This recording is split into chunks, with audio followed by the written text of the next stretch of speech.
नमस्ते। आज के इस एक्सप्लेनर में आपका स्वागत है। आज हम एक ऐसी बात पर चर्चा करेंगे ना जिसे हम सब ने बस सच मान लिया है। जब भी सीवर या गंदे पानी की बात होती है तो दिमाग में बस कचरा निपटान आता है ना। लेकिन the hidden urban power plant, ये नाम सोचने का नजरिया पूरी तरह बदल देता है।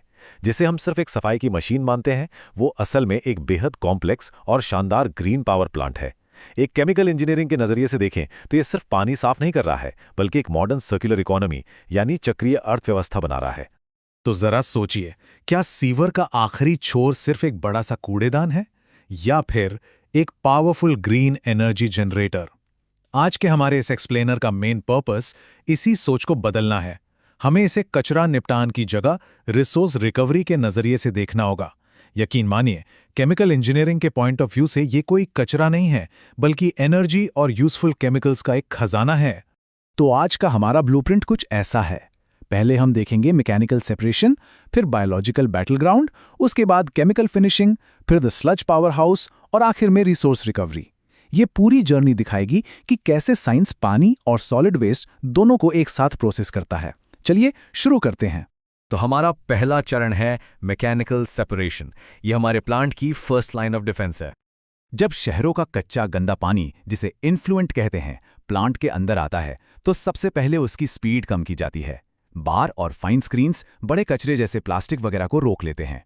फिर पानी ग्रिड चेंबर में जाता है, जहां भारी रेत और बजरी गुरुत्वाकर्षण की वजह से नीचे बैठ जाती है।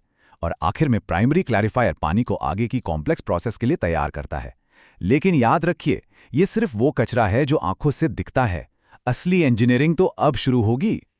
अब हम एंटर करते हैं पानी की लाइन के सबसे अहम हिस्से में, द बायोलॉजिकल बैटलग्राउंड। पानी में घुला हुआ जो अदृश्य ऑर्गेनिक कचरा है ना, वही सबसे बड़ा खतरा है। और यहीं पर एक बहुत ही इंपॉर्टेंट टेक्निकल टर्म समझना जरूरी है, बीओडी यानी बायोलॉजिकल ऑक्सीजन डिमांड। सिंपल शब्दों में, ये वो ऑक्सीजन है जो बैक्टीरिया को उस इनविजिबल कचरे को तोड़ने के लिए चाहिए होती है। अगर इस पानी को बिना ट्रीट किए सीधे नदियों में छोड़ दिया जाए तो वहां के बैक्टीरिया इस कचरे को खाएंगे और नदी की सारी ऑक्सीजन खींच लेंगे। नतीजा, मछलियां और पूरा इकोसिस्टम दम घुटने से खत्म हो जाएगा। इसीलिए एरिएशन टैंक कोई नॉर्मल टैंक नहीं है। ये एक अंडर वाटर बैटल ग्राउंड है, जहां माइक्रोब्स की एक पूरी फौज इस अदृश्य कचरे को खाती है। इसके अंदर मिक्स्ड लिकर सस्पेंडेड सॉलिड्स या MLSS होता है, जो असल में इन सूक्ष्म जीवों की सेना है। हम इस टैंक में लगातार ऑक्सीजन पंप करते हैं ताकि ये माइक्रोब्स उस कचरे को तेजी से खत्म कर सकें। ये एक बेहद प्रिसाइज और कंट्रोल्ड बायोलॉजिकल रिएक्शन है। जरा इस बायोलॉजिकल इंजन की एफिशिएंसी देखिए। इनिशियल बीओडी लेवल 100% से गिरकर सीधा 5 से 10% रह जाता है। मतलब इस प्रोसेस ने 90 से 95% घुले हुए कचरे को डिस्ट्रॉय कर दिया है। इतनी तेजी से कचरे को ब्रेक डाउन करना केमिकल इंजीनियरिंग का एक अमेजिंग नमूना है। अब आते हैं तीसरे चरण पर, केमिकल फिनिशिंग, पानी का फाइनल पॉलिश। देखिए, बायोलॉजिकल प्रोसेस से पानी काफी हद तक सेफ हो जाता है, लेकिन पूरी तरह नहीं। उसे बिल्कुल सेफ बनाने के लिए हमें चाहिए एकदम सटीक केमिकल इंजीनियरिंग। पानी में घुले फॉस्फोरस को हटाने के लिए एलम या PAC डालते हैं, जो एक कोगुलेशन प्रोसेस है। इससे छोटे कण चिपककर नीचे बैठ जाते हैं। फिर pH बैलेंस करने के लिए चूना यानी लाइम मिलाते हैं। और लास्ट में हैजा जैसी बीमारियों को रोकने के लिए क्लोरीन, ओजोन या UV किरणों से 99% से ज्यादा खतरनाक कोलीफॉर्म बैक्टीरिया को पूरी तरह खत्म कर दिया जाता है। अब यहां साइंस का एक बहुत ही शानदार रूल काम आता है, law of conservation of mass. पानी तो साफ हो गया, लेकिन माइक्रोब्स ने जो कचरा खाया था वो कहीं गायब थोड़ी हुआ है। कचरा खाकर ये माइक्रोब्स तेजी से मल्टीप्लाई होते हैं और खुद एक विशाल बायोमास या कीचड़ यानी स्लज में बदल जाते हैं। और यहीं से कहानी में एक नया और बहुत ही इंटरेस्टिंग ट्विस्ट आता है। हमारा चौथा चरण है द स्लज पावर हाउस। यहीं से हमारी सर्कुलर इकोनॉमी की नींव रखी जाती है। अब प्लांट के इस दूसरे ट्रैक में एक बहुत बड़ा चैलेंज है। जो वेस्ट एक्टिवेटेड स्लज निकलता है ना, उसमें 99% पानी और सिर्फ 1% सॉलिड होता है। मतलब ये लगभग पानी जैसा ही है। इतने सारे पानी को हैंडल करना मैकेनिकल इंजीनियरिंग के लिए एक मैसिव हर्डल है। इस प्रॉब्लम को सॉल्व करने के लिए सबसे पहले स्लज थिकनिंग की जाती है। ग्रेविटी थिकनर का यूज करके पानी को धीरे धीरे अलग करते हैं, जिससे सॉलिड मास 3% से बढ़कर 8% हो जाता है। अब ये गाढ़ा स्लज अगले और सबसे एक्साइटिंग थर्मोडायनामिक स्टेप के लिए बिल्कुल तैयार है। और वो एक्साइटिंग स्टेप है एनारोबिक डाइजेशन। ये एक जीरो ऑक्सीजन एनवायरनमेंट होता है। यहाँ कुछ स्पेशल बैक्टीरिया बिना ऑक्सीजन के इस गाढ़े स्लज को ब्रेक डाउन करते हैं, और इस शानदार केमिकल प्रोसेस का रिजल्ट क्या होता है? मीथेन और कार्बन डाइऑक्साइड से भरपूर बायोगैस। मतलब आप इसे ऐसे समझ लीजिए, ये प्लांट खुद का एक मिनी पावर प्लांट बन गया है, जो इंसानी कचरे से अपना ग्रीन फ्यूल बना रहा है।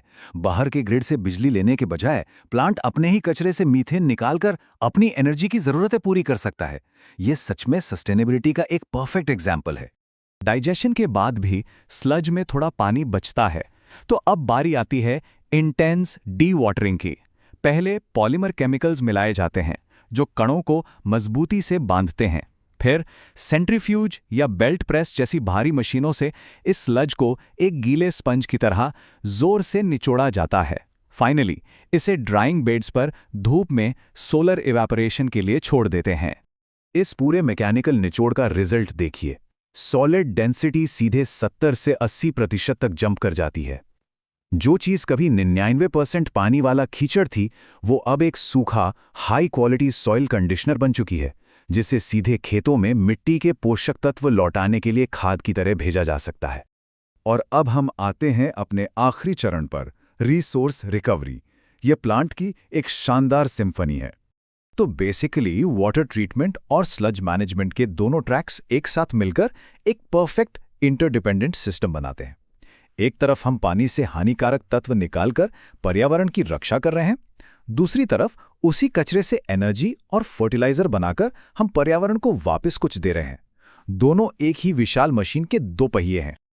लेकिन रुकिए, हमारी रोजमर्रा की कुछ आदतें इस पूरे सिस्टम को बर्बाद कर सकती हैं।